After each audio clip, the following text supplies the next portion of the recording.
2025년 12월 17일 지금 여러분이 이 기록을 듣고 있는 바로 이 순간 금융시장의 역사책은 피 묻은 잉크로 다시 쓰이고 있습니다. 은 가격이 온스당 65달러를 돌파했습니다. 잠시 숨을 고르고 이 숫자가 의미하는 바를 뼛속 깊이 새겨보십시오. 65달러입니다. 이것은 어느 몽상가가 뉴스레터 구석에 적어놓은 허황된 예측이 아니며 종말론자들의 판타지 시나리오도 아닙니다. 이것은 오늘 지금 당장 전광판 위에서 번쩍이고 있는 차가운 현실입니다. 그러나 소름 끼치는 사실은 따로 있습니다. 대부분의 대중은 거대한 해일이 자신들의 발목을 덮칠 때까지 아무것도 모른 채 깊은 잠에 빠져 있다는 것입니다. 그들은 자신들의 눈앞에서 인류 역사상 가장 잔혹한 원자재 스퀴즈가 펼쳐지고 있다는 사실조차 인지하지 못하고 있습니다.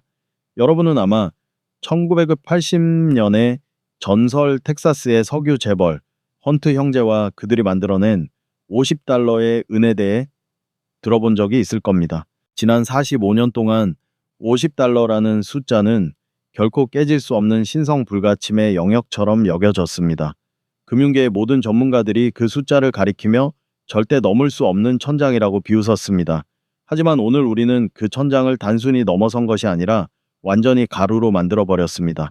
그리고 제가 지금부터 보여드릴 증거들은 1980년의 사건이 마치 어린아이의 장난처럼 보이게 만들 것입니다. 오늘 우리가 목격하고 있는 것은 단순한 가격 상승이 아닙니다.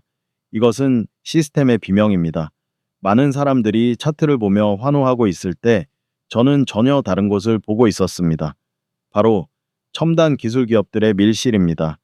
1980년 헌트 형제의 시대에는 은을 사재기하는 것이 탐욕스러운 투기꾼들이었지만 2025년에 오늘은 다릅니다.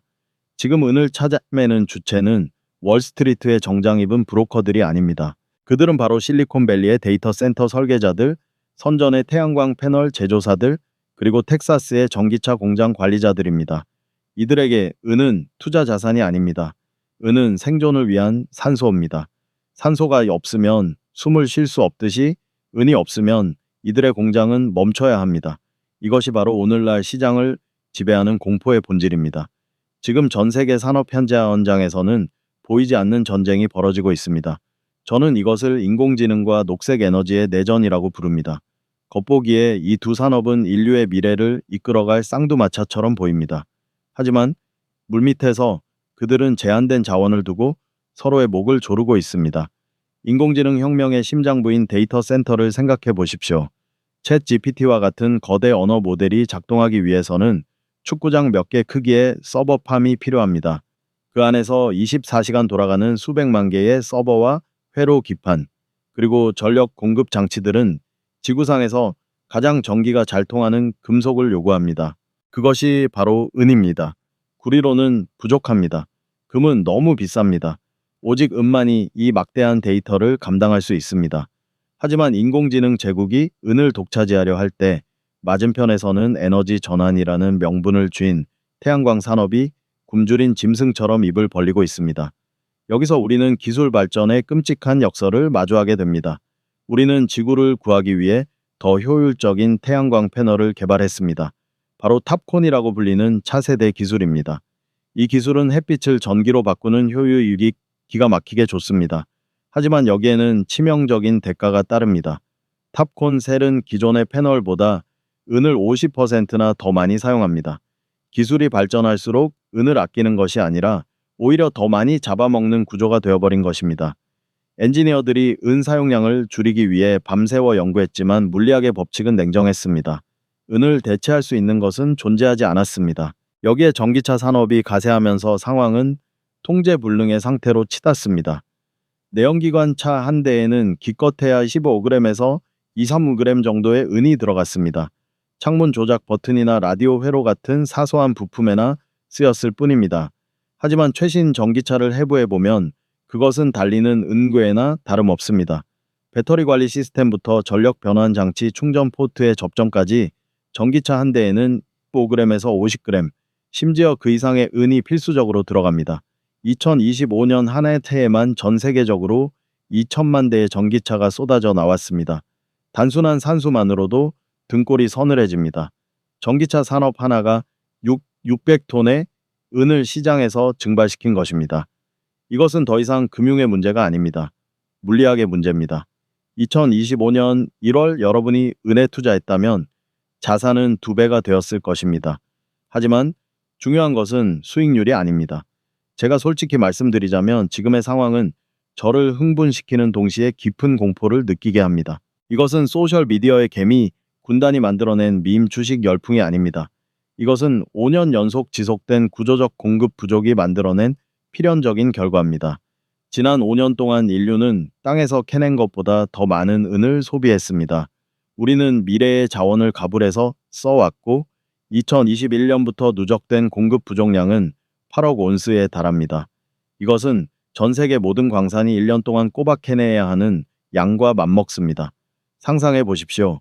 욕조의 배수구는 활짝 열려 있는데 수도꼭지에서는 물이 쫄쫄 흐르고 있습니다.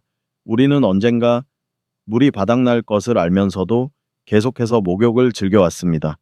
그리고 오늘 드디어 욕조 바닥이 드러나기 시작했습니다. 가격이 폭등하는 것은 시장이 보내는 구조 신호입니다.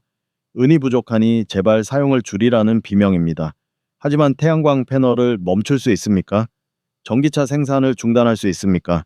인공지능 서버를 끌 수 있습니까? 그럴 수 없습니다. 현대 문명은 이미 은이라는 금속 위에 지어진 거대한 탑이기 때문입니다. 지금 여러분이 보고 있는 120%의 가격 상승은 투기판의 거품이 아닙니다. 그것은 시장이 비로소 진실을 말하기 시작한 첫 번째 순간일 뿐입니다. 이제 우리는 그 진실의 더 깊고 어두운 심연으로 내려가야 합니다. 그곳에는 런던의 텅 빈 금고가 우리를 기다리고 있습니다. 이제 우리는 시끄러운 공장 지대를 떠나 세계 금융의 심장부 런던으로 향해야 합니다. 그곳 지하 깊은 곳에는 런던 금시장 연합회, 즉 LBMA의 거대한 금고가 자리 잡고 있습니다. 이곳은 전 세계 은 거래의 기준점이자 물리적 공급의 최후의 보루입니다. 수십 년 동안 이 금고는 그 누구도 의심하지 않는 풍요의 상징이었습니다. 하지만 지금 그 두꺼운 강철문 뒤에서는 섬뜩한 일이 벌어지고 있습니다. 2020년 팬데믹이 세상을 덮쳤을 때 이 금괴는 무려 11억 온스가 넘는 은이 가득 차 있었습니다. 그것은 마치 마르지 않는 샘물처럼 보였습니다. 그러나 지난 5년 사이 그 샘물은 소리 없이 말라갔습니다. 데이터는 거짓말을 하지 않습니다. 2025년 중반을 기점으로 LBMA의 은 보유량은 팬데믹 최고점 대비 50% 가까이 증발했습니다. 절반이 사라진 것입니다. 하지만 더 충격적인 사실은 따로 있습니다. 장부상에 남아있는 재고가 전부 거래 가능한 물량이 아니라는 점입니다.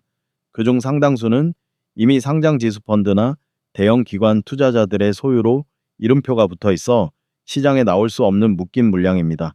전문가들이 분석한 실질적인 가용재고, 즉 지금 당장 돈을 주고 사서 꺼낼 수 있는 은은 1억 5천만 온스에서 2억 온스 남짓에 불과합니다.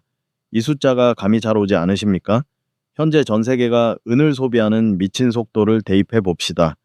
1억 5천만 온스는 1년치가 아닙니다. 반년치도 아닙니다. 기껏해야 6주 분량입니다. 만약 지금 당장 광산이 멈춘다면 인류가 가진 은 재고는 단 6주면 바닥난다는 뜻입니다. 우리는 벼랑 끝에 서 있는 것이 아니라 이미 벼랑에서 떨어지고 있는 중일지도 모릅니다. TD증권은 이미 수개월 전 현재의 유출 속도가 계속된다면 7개월 안에 런던의 금고가 텅 빌 수 있다고 경고했습니다. 그 경고는 무시당했고 유출 속도는 오히려 더 빨라졌습니다. 시장은 이미 비명을 지르고 있습니다. 그 가장 확실한 증거가 바로 리스 금리의 폭등입니다. 리스 금리란 은을 빌릴 때 지불하는 이자입니다. 정상적인 시장에서 은은 넘쳐나기 때문에 이 금리는 거의 0%에 가깝습니다. 은을 빌리는데 돈이 들지 않아야 정상입니다. 하지만 올해 들어 이 금리가 순간적으로 30%까지 치솟는 기현상이 발생했습니다. 이것은 금융시장에서 공습경보가 울린 것과 같습니다. 누군가 지금 당장 실물 은이 필요해서 연 30%라는 살인적인 이자를 내고서라도 은을 빌려 가고 있다는 뜻입니다. 이것은 단순한 수요 증가가 아닙니다. 이것은 패닉입니다. 런던의 트레이더들은 수군거리고 있습니다. 종이로 된 선물 계약서는 넘쳐나는데 정작 만기일에 인도할 실물은 막대를 구할 수가 없다는 소문이 돕니다. 이것이 바로 금융 역사상 가장 위험한 현상인 백어데이션입니다. 미래에 받을 은보다 지금 당장 손에 쥐는 은의 가치가 훨씬 더 비싸지는 현상입니다. 사람들은 더 이상 은행이 발행한 보관증을 믿지 않습니다. 그들은 진짜 금속을 원합니다. 그리고 그들이 보관증을 들고 금고 앞에 줄을 서는 순간 그들은 텅 빈 바닥을 마주하게 될 것입니다. 그런데 여기서 한 가지 의문이 듭니다. 가격이 65달러를 넘었고 금고가 비어가고 있다면 왜 광산 회사들은 곡괭이를 더 들지 않는 걸까요? 왜 생산을 늘려 이 기회를 잡지 않는 걸까요? 상식적으로는 이해할 수 없는 이 침묵 뒤에는 대자연이 설계해 놓은 잔인한 함정이 숨겨져 있습니다. 우리가 마주한 이 위기가 일시적인 소동으로 끝나지 않을 것임을 암시하는 결정적인 단서가 바로 광산 깊은 곳에 묻혀 있습니다. 자, 여기서 지극히 상식적인 질문이 나옵니다. 경제학 원론 첫 페이지에 따르면 가격이 오르면 공급도 늘어나야 합니다. 가격이 역대 최고가를 경신하고 있다면 광산 회사들은 직원들을 24시간 돌리고 굴착기를 총동원해서 미친 듯이 은을 캐내야 마땅합니다. 그런데 현실은 정반대입니다. 2025년 전 세계 광산의 은 생산량은 오히려 2016년 정점 대비 7%나 감소했습니다. 가격은 천장을 뚫었는데 생산은 뒷걸음질 치고 있습니다. 도대체 왜 이런 기이한 현상이 벌어지는 걸까요? 그 답은 은이라는 금속이 가진 태생적인 저주, 바로 부산물의 함정에 있습니다. 이것은 대중이 가장 오해하고 있는 사실 중 하나입니다. 전 세계에서 생산되는 은의 약 75%는 은 광산에서 나오지 않습니다. 놀랍게도 그것들은 구리나 납, 아연금을 캐는 과정에서 우연히 딸려 나오는 부산물일 뿐입니다. 멕시코나 페루의 거대 구리 광산 사장에게 은은 그저 보너스 용돈에 불과합니다. 그들의 주력 상품은 구리입니다. 만약 경기 침체로 구리 가격이 떨어져서 구리 생산을 줄이기로 결정한다면 은 가격이 100달러를 넘더라도 은 생산량은 자동으로 줄어들게 됩니다. 은은 자신의 운명을 스스로 결정할 수 없는 다른 금속들의 노예 상태인 것입니다. 더 절망적인 것은 시간이라는 변수입니다. 지난 10년 동안은 가격이 지지부진할 때 월스트리트는 광산 회사들의 탐사 예산을 무자비하게 삭감했습니다. 새로운 광맥을 찾는 투자가 멈췄다는 뜻입니다. 광산 하나를 발견해서 허가를 받고 땅을 파서 첫 번째 응애를 생산하기까지는 평균 7년에서 10년이 걸립니다. 오늘 당장 텍사스 크기만한 은 광맥을 발견한다 해도 그 은이 시장에 나와서 여러분의 태양광 패널이나 전기차에 들어가기까지는 2030년대 중반이 되어야 합니다. 지금의 공급 부족을 해결해 줄 수 있는 단기적인 공급 스위치 따위는 애초에 존재하지 않았습니다. 게다가 우리는 이미 쉬운 은을 다 캐먹었습니다. 광석의 품위, 즉 흙 1톤당 들어있는 은의 함유량이 해마다 급격히 떨어지고 있습니다. 예전에는 얕은 곳만 파도 은이 쏟아져 나왔지만 이제는 더 깊은 지하로 내려가야 하고 더 많은 바위를 부수어야 겨우 예전과 같은 양을 얻을 수 있습니다. 비용은 치솟고 효율은 떨어집니다.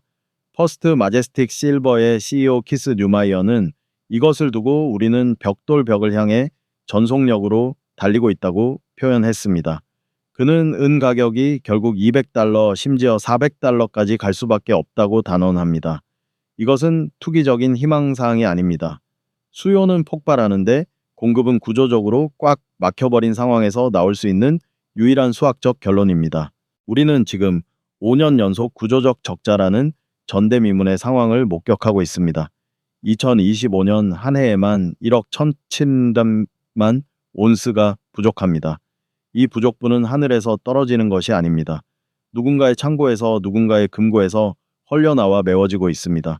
그리고 그 재고마저 바닥나면 그때는 가격만이 유일한 해결책이 될 것입니다.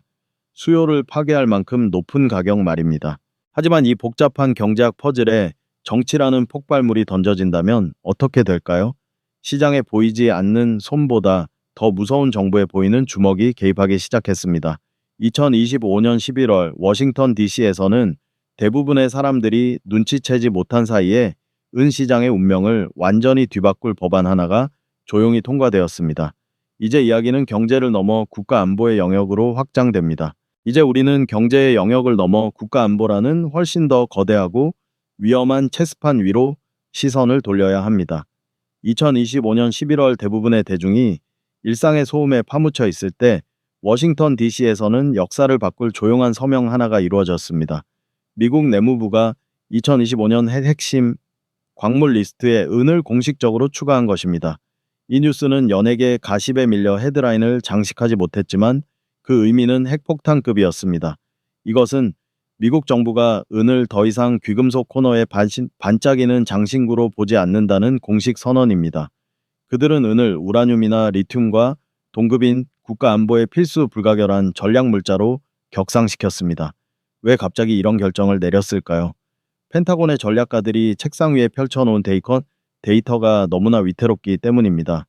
미국은 2024년 기준으로 자국 내에서 소비되는 은의 64%를 수입에 전적으로 의존했습니다. 전체 공급의 거의 3분의 2가 바다 건너 해외에서 들어옵니다. 특히 전 세계 공급의 4분의 1을 담당하는 멕시코에 대한 의존도는 위험 수위를 넘었습니다. 만약 멕시코에서 정치적 불안이나 대규모 파업 혹은 자원 국유화 조치라도 일어난다면 미국의 태양광 산업과 미사일 유도 시스템을 만드는 방위 산업은 그 즉시 심장마비에 걸리게 됩니다. 워싱턴의 관료들은 이것을 단일 실패 지점이라고 부르며 극도로 두려워합니다. 하지만 진짜 공포는 태평양 건너편에서 몰려오고 있습니다. 중국은 이미 은밀하게 움직이기 시작했습니다. 다가오는 2026년 1월부터 중국산 은의 수출을 엄격하게 제한하는 새로운 규제가 발효될 예정이라는 첩보가 돌고 있습니다. 이것은 2010년대 전 세계를 공포에 떨게 했던 히토류 사태의 재림입니다. 중국은 자신들이 전 세계 태양광 패널 제조를 독점하고 있다는 사실을 무기로 삼고 있습니다. 그들은 말합니다. 우리의 은은 우리의 공장에서 쓰겠다. 너희는 너희가 알아서 해라. 만약 미국이 이에 맞서 수출 제한 조치를 채취한다면 우리는 바야흐로 은의 장막이 내려오는 광경을 목격하게 될 것입니다. 과거 냉전 시대의 철의 장막이 세계를 이념으로 갈랐다면 21세기에는 자원을 둘러싼 은의 장막이 세계를 물리적으로 분열시키고 있습니다. 우리는 곧 두 개의 은 시장을 보게 될지도 모릅니다. 서방 세계를 위한 은과 동방 세계를 위한 은, 그리고 그 두 시장의 가격은 극명하게 갈라질 것입니다. 런던과 상하이의 가격 괴리가 벌어지고 지정학적 긴장이 고조될수록 은은 단순한 원자재가 아니라 각 진영의 생존을 위한 전략 무기가 되어 국경을 넘기가 점점 더 어려워질 것입니다. 이것은 글로벌 공급망의 붕괴를 의미합니다. 1980년과의 차이점이 여기서 가장 극명하게 드러납니다. 당시 미국 정부는 헌트 형제를 파산시키고 은 가격을 강제로 끌어내리기 위해 시장에 개입했습니다. 그들은 매수를 금지하고 규제를 쏟아부어 시장을 죽였습니다. 하지만 2025년에 정부는 정반대로 움직이고 있습니다. 그들은 이제 은이 너무나 절실하기 때문에 시장에 개입합니다. 세금 혜택을 주고 인허가를 빠르게 내주고 어쩌면 전략 비축유처럼 은을 국가적으로 비축하기 시작할지도 모릅니다. 1980년에는 적으로 간주되었던 은이 2025년에는 구세주가 된 것입니다. 이것은 180도 달라진 세상입니다. 은은 이제 21세기의 석유가 되었습니다. 이제 모든 퍼즐 조각이 맞춰졌습니다. 산업계의 필사적인 수요 고갈되어가는 금고 꽉 막힌 광산의 공급, 그리고 자원을 무기화하는 강대국들의 충돌.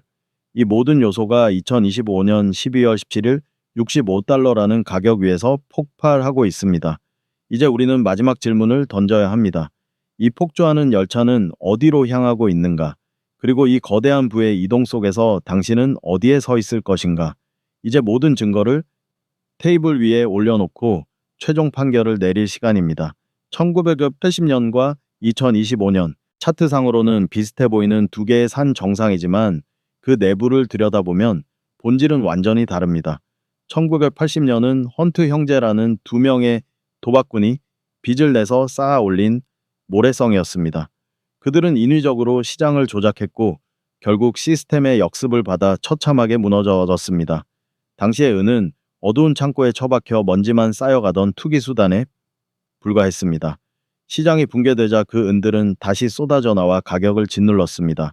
하지만 2025년의 은은 다릅니다. 지금 은은 창고에 갇혀 있지 않습니다.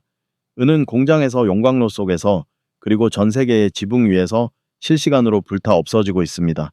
소비되어 사라지고 있습니다. 1980년에 거품이 꺼진 이유는 투기 수요가 사라졌기 때문입니다.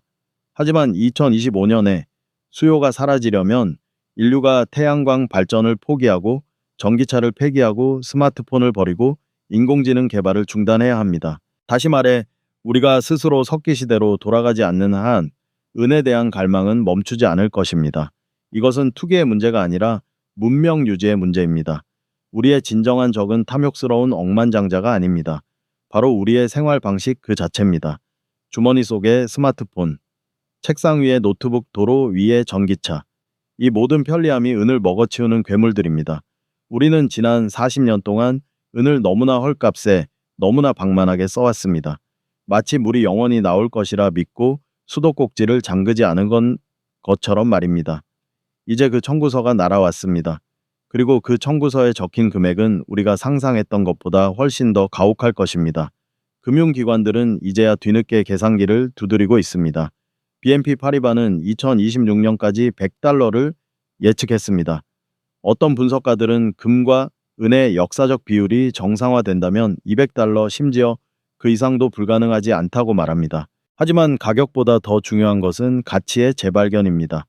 은이 65달러를 돌파한 오늘이 바로 그 거대한 재평가가 시작되는 원년으로 역사에 기록될 것입니다. 이것은 단순한 강세장의 끝이 아니라 원자재가 지배하는 새로운 시대의 서막입니다. 이 방송을 보고 계신 여러분은 이제 선택의 기로에 서 있습니다. 무지한 대중과 함께 낡은 상식의 배에 남아 서서히 침몰할 것인가 아니면 깨어있는 소수가 되어 다가오는 부의 거대한 이동에 올라탈 것인가. 시장은 여러분을 기다려주지 않습니다.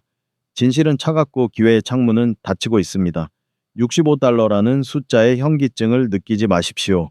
어쩌면 훗날 우리는 이 가격이 믿을 수 없을 만큼 저렴했던 마지막 기회였다고 회상하게 될지도 모릅니다.